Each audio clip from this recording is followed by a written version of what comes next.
And you try to remember the reason you're coming together is because you two come in with a yin and yang in the partnership. And you have to maintain those roles.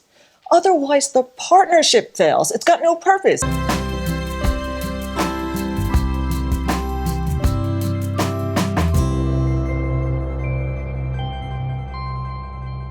What does it take for someone to retain their sense of self and autonomy when they get married? Well, first of all, I want to say that I believe it's absolutely possible to stay attached and autonomous. But it is a conscious, everyday choice to stay balanced in your individuality and your togetherness.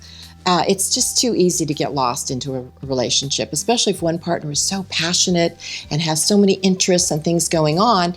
The other person just gets sucked right into that, right? But we have to spend some time alone so that we're attractive to our mate and we have something to bring to the table. My daughter used to have this wonderful little door sign that said, "How can I miss you if you never go away?"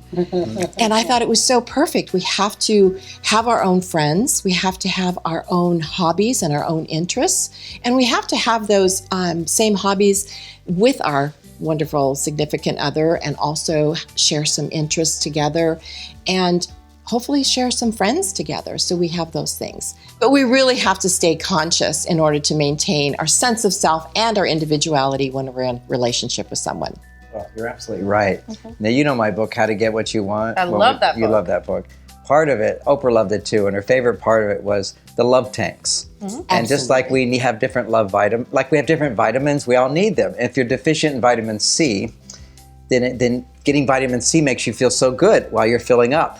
But once you're full, then your body starts to feel your other deficiencies. So you shift from one love tank to another. So intimacy is a love tank.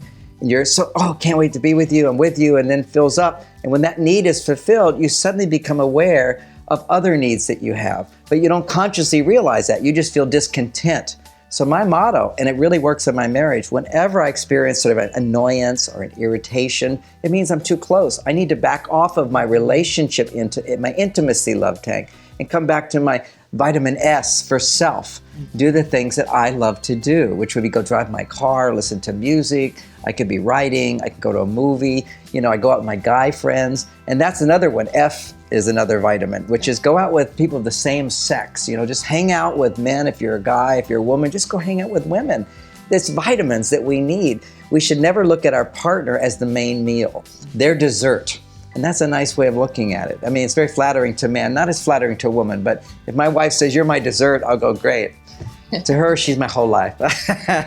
But she maintains her individuality. And we really keep our passion because we worked out a basic deal, which I never leave more than 10 days a month, some days 5. I love to travel. That's how I get to do my thing. When I'm out, I'm sort of kind of a wild, crazy guy. I get to be on stage. I get to entertain. I love doing my work. But then I miss my wife, and I get to come home missing her. So we need to have that distance so we can come back together. Another thing to add to what you just said, I find nowadays people are being taught to self-preserve, and is he meeting your needs or she meeting your needs? And if not, then you have to do something about it. When I do the coaching, I try to get my clients very clear about why they want to be in a relationship. And it's not just about getting their needs met, but maybe it's something bigger. What is that relationship supposed to represent? It can be starting a family and having children, but as we turn into adults and we're going into relationships older, that has a different purpose to it.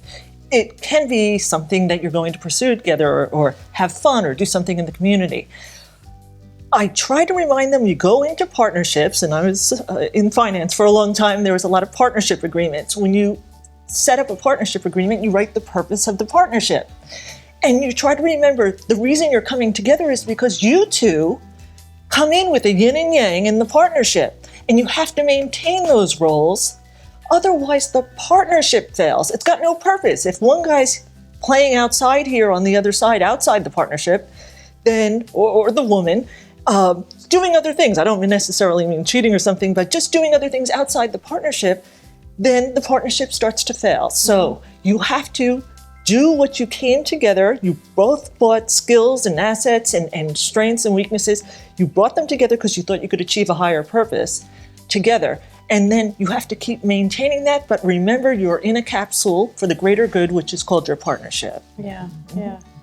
It doesn't have to be the same thing, but it has to be moving in the same direction together, supporting one another.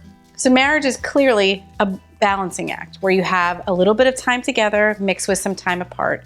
And it's important for couples to understand that if you lose yourself in another person, you lose. So if you're in that marriage, take a serious look at it. Don't let it be the end of it.